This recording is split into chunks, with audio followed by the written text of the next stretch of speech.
Kilala sa akin, hindi ko rin po kayo kilala. Pero I'm Hinder Bocabil, and tama po yung sinabi ni GM, I'm a seafarer by profession. Okay, so ito po ako. So graduate po. Sa mga hindi po nakakaalam, so graduate po ako as summa cum laude. So bakit po, no? Summa cum laude. Ikaw to? SCL din kami. Sana cum laude.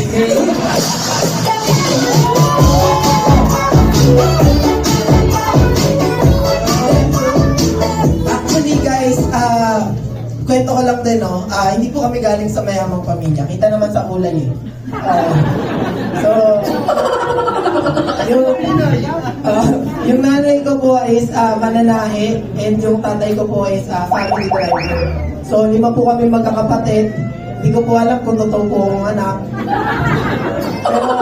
Pero sa pamilya po namin, gusto ko po talaga na umasenso. Gusto ko po talaga umasenso kasi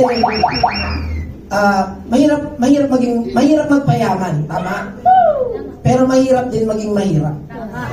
So, kaya nung time na yon, malinaw sa akin, sabi ko gusto kong umasenso.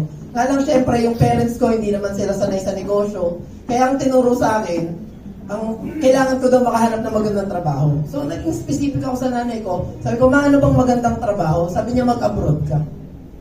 Ngayon, nagtanong ulit ako, ano pong pinamagandang trabaho sa abroad? Seaman daw, kasi malaki sahod. Kaya bata pa lang ako, malinaw na sa akin na magsisiman ako. Bata pa lang ako, nag-aaral na akong lumangoy kasi sabi nila, hindi daw pwede. Pag hindi ka marunong lumangoy, yung pala, pwede naman pala. May salvapidam eh. May salvapidam naman pala. So, bata pa lang ako, gusto ko na talagang magsiman. So, ginilingan ko po nung pag-aaral kasi ako, wala po kaming pera eh. So, kailangan ko po makapag-aaral ng libre. Actually, kabatch ko po si SK. So, alam niya po yung point na. Ba't ano tinatanggi mo? Kita niyo na po yung kulay, di ba?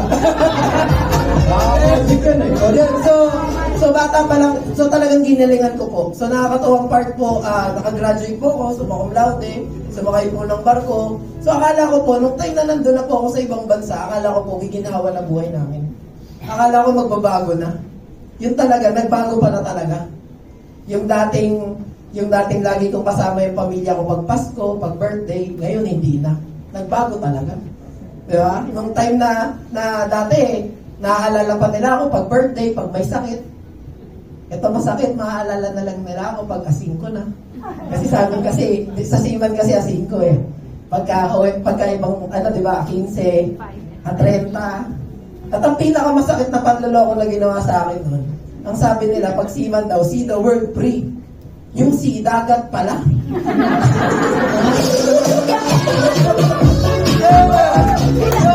So, puro silang wala makikita ko. Sinang ganito, sinang ganyan. Sabi ko, walang pinag-iba sa dagat sa amin to eh. Pareho lang din eh, di ba? So, dun ko po na-realize. Eventually, 2 taon po akong nagbarko. Doon ko po na-realize na sabi ko, ano po ba talaga ang buhay? So, all about money lang ba talaga? Nagsasacrifice ako para sa pamilya ko. Pero tinanong ko yung sarili ko, sino yung magsasacrifice para sa akin? So, nung time na yun, nag-pray ko talaga ako kay Lord. Sabi ko, Lord, bigyan mo ako ng magandang opportunity. So, to cut the long story short po,